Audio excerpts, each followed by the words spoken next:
Dear listener, hello. Welcome again.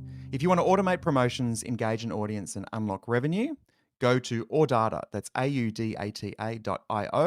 It's the operating system for modern media, and they're proud supporters of us here at the Quarter Hour. Today, the Kyle and Jackie O mess carries on, but we're going to take a step to the side of that. It's a related topic, but hopefully it's something useful for you. It's how to stop your morning show blowing up.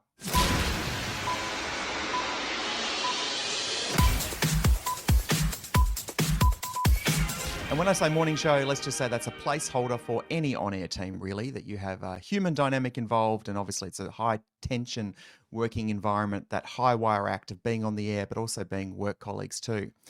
Our guest today is Steve Reynolds, top 10 talent coach. I had Steve on an earlier episode, and he did the most beautiful hook of all time, because when I first met Steve, the very first words I heard come out of his mouth, before hello, before anything else, was, "I'm friends with a porn star." So I could not wait any longer for you to hear that story. Steve Reynolds, welcome back to the Quarter Hour. Thank you. How uncomfortable was the room when I said that? I mean, I didn't know you. I didn't know half the people in the room, and I take this gamble to start this presentation with that line.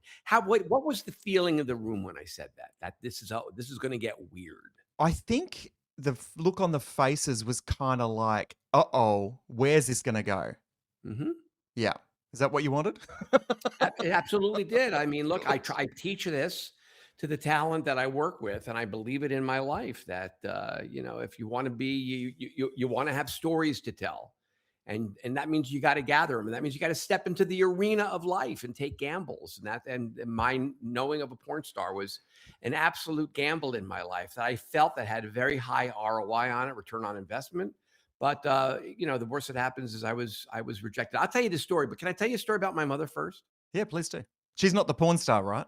That's to my knowledge, Wade. My mother had no connection to the porn Right. industry, Okay. but I still have not gone through all of her belongings a couple of decades after she passed away. Let's be open to that possibility, and I'll be Sure. quite shocked and disappointed if I find out that she was. Okay. I'm a freshman in college, and I'm 17, 18 years old, and I'm home for Christmas break, and I'm sitting in our one-car garage in our small little home in upstate New York, and it's a it's a cold winter evening. I'd run errands with my mother.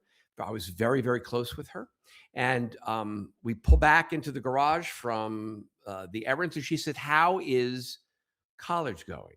And I said, "I hate it." And she Oh. said, "Why?" And I said, "Because I can't make any friends." Very insecure 17, 18-year-old. Didn't know who I was. I said, "I can't make any friends." And my mother, very wise woman, said to me, "Describe your perfect friend."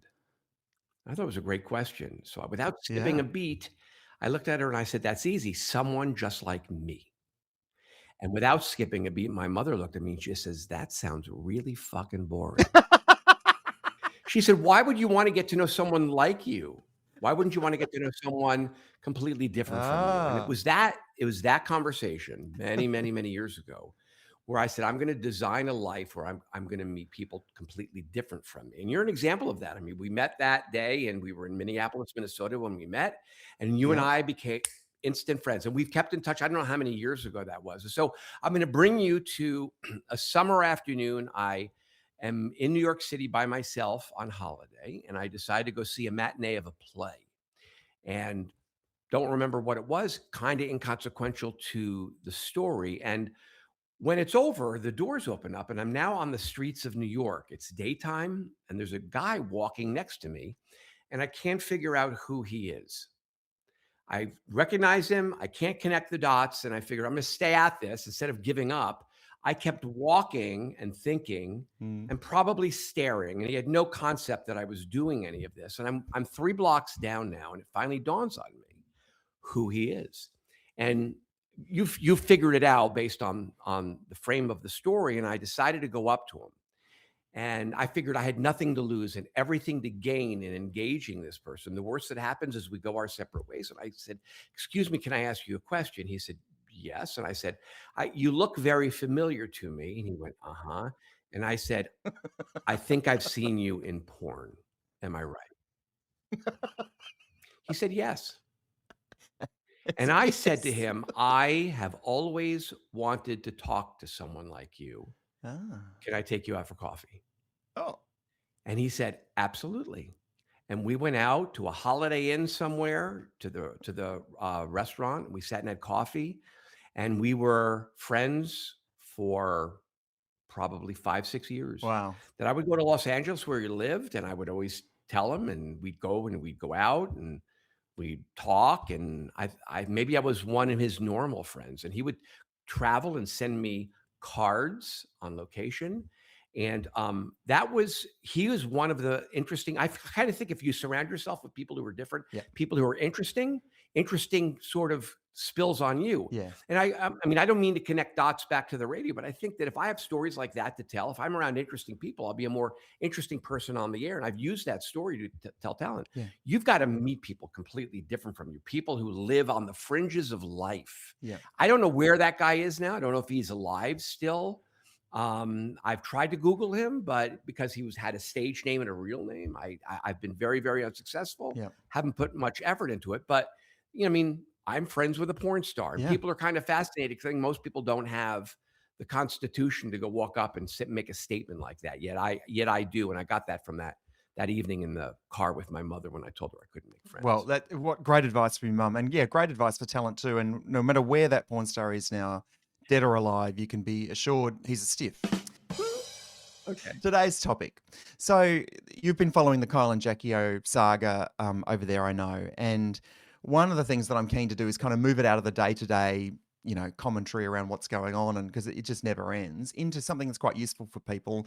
And I discussed this topic with you on text about how to stop your show blowing up effectively. Are there ways that you can, either as a content director or as a member of a on-air team, work on the bits that stop you getting to the Kyle and Jackie O situation? Yeah, I think as a manager, I think knowing what's happening underneath, they say leave your personal life at the door. None of us have the ability to do that.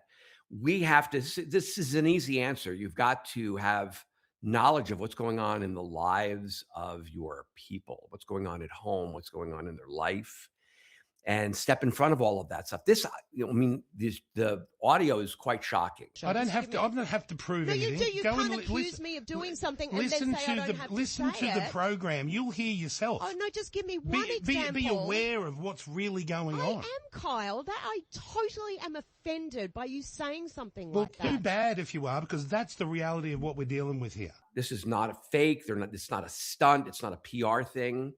You can tell she's very hurt. You can tell he's very bothered by that. We tend to set it and forget it, right? We've hired them and here they are. When I was on the air before I became a talent coach, many, many years ago, I was let go from a job in another state up in the Northeast, and they hired someone to take my place and decided 9 weeks in they didn't like him either. So they brought me back and they paired us up. Kevin Silva is his name, and Kevin is 10 years my senior. So he brought a pound of maturity into the relationship. I was 20 some odd years old at the time, so really not very developed as a human being or as a radio talent. And early on, when we decided we would become partners, I remember sitting in his backyard. This is within weeks of us deciding to do this. He said, I want to talk about what our relationship is about and how we're going to resolve conflict, because there will be conflict. And I got to know that we'll land on friendship when we disagree on stuff. I have to know that if I argue with my wife and need to spend the night in your home, that your second bedroom is mine.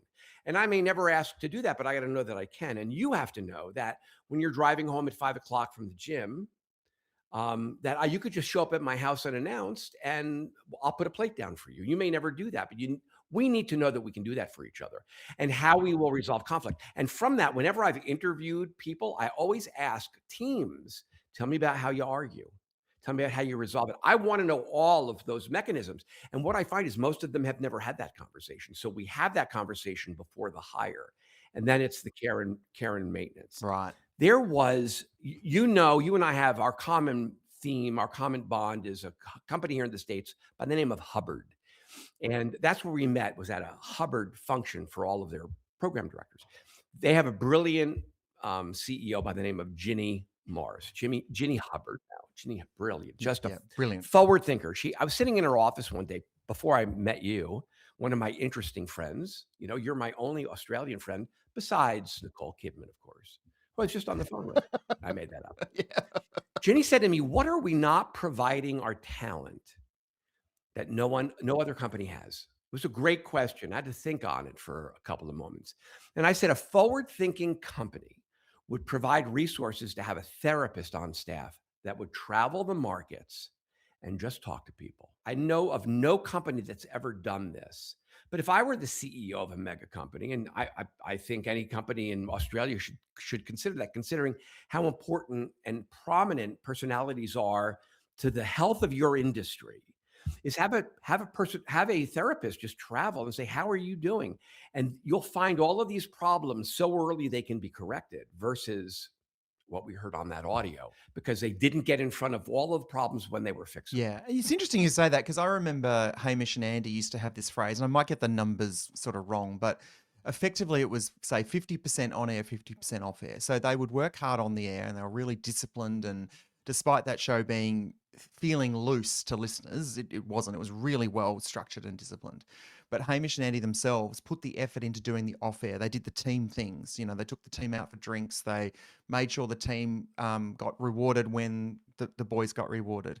And I would say, just from what the limited I know of the Kyle and Jackie O environment, that doesn't happen in that way. Now, it does happen from time to time. You do see them group photos and whatever, but I'm not sure Kyle's going, "Come on, everyone, let's go and grab a burger and a smoke." I think it's probably more that it's a Kyle and Jackie O kind of culture, and then the show around it is another culture. And this interplay between the two of them, I think, is broken down because of that, is because they almost like a married couple, 27 years together, and they've had fights before, but this wasn't a fight. This is one person picking on another. And I'm not sure they ever had that conversation that you suggest. Yeah, this is always the care and feeding of it. And Kevin and I, we almost never argued. We got along because he set the sort of, I don't want to say ground rules, but he sort of set, you know, his 10 plus years of maturity, he set the standard for how we were going to conduct our relationship and how we were going to talk to each other and communicate. Not unlike you would do in your long-term relationship with your wife, or I might do with my partner. All of that's in place, which is the reason that they've endured. And so we would every once in a while have a kind of a row, and you would not know it. I don't think you would know it on the air, but there was a point at which we said we feel like we've lost touch with one another. So we said we're going to have a standing lunch every week, every Wednesday. It doesn't matter where we went. Nothing could get in front of it with the exception of an illness or something personal. And we were required to do everything but talk about the show, everything but talk about the radio station. We couldn't complain about the managers or how we weren't supported, all that ego stuff that most talent complain about. I had to ask him about his kids, and he had to ask me about all the things he knew was important to me so that we could stay connected on a human level, so that the next argument was years down the road. And it all worked because of that. And I think that's missing a lot. Yeah, that's great, Steve. Well, thank you for that. And yeah, just having that conversation is so important. Where can people find you online? Sure. ReynoldsGroupRadio.com here in the States. It's Steve@ReynoldsGroupRadio.com is the email address. And, you know, if anyone has any questions or anything, I'm happy to engage. Radio people are my people. And so if anyone reaches out to me, they're gonna get me, and I'm happy to become friends with them too. Steve Reynolds there from Planet Reynolds is the name of his blog, but Reynolds Group Radio is the website. Okay, some liner notes to finish us off with. The Australian Audio Awards are coming up in May. Make sure you get your tickets, hosted by Bianca Dye and Mitch Churi. And I'm pleased to announce that I will be there and I will be presenting a new award. I'll tell you exactly what the name of that award is next week, but it's a new award that hasn't been advertised yet, and it's got something to do with the podcasting business that I've just launched. A few shout outs for the P1s. I really love P1s. Thank you for getting involved in the pod. My aim is to provide you with something that's really engaging a few times a week. I'm not going for mass download numbers here. I really want to provide something of value to you. So if you've signed up as a P1, thank you. Shout out to Samson in Perth, Trudy in Hobart, Guy, Chris in Hobart, a couple of Tasmanians on today, Daniel in Caboolture, Nikki in Melbourne, and Andrea in Sydney. Lots of people there. And we've also got lots of overseas people listening. So if you're listening from North America or Europe, thank you for joining as well. If you'd like to become a P1, it's free for the first month. Just go to thequarterhour.com. We also have a separate WhatsApp group. So we've been talking back and forth about all the Kyle and Jackie O stuff, amongst other things in radio, because there are actually other issues in radio beyond Kyle and Jackie O, believe it or not. And we're going to cover some of those in the rest of the week. Tomorrow, 50 years of 5AA. That was my very first radio station. I'm going to talk to some people from 5AA in Adelaide, a talk station that stood the test of time. And then big guest coming up next week because I'll be at Radio Days Europe and I'm going to talk to the best of the world's radio programmers and consultants and people that are there on the ground in Latvia with me. But for now, dear listener, that's been the Quarter Out.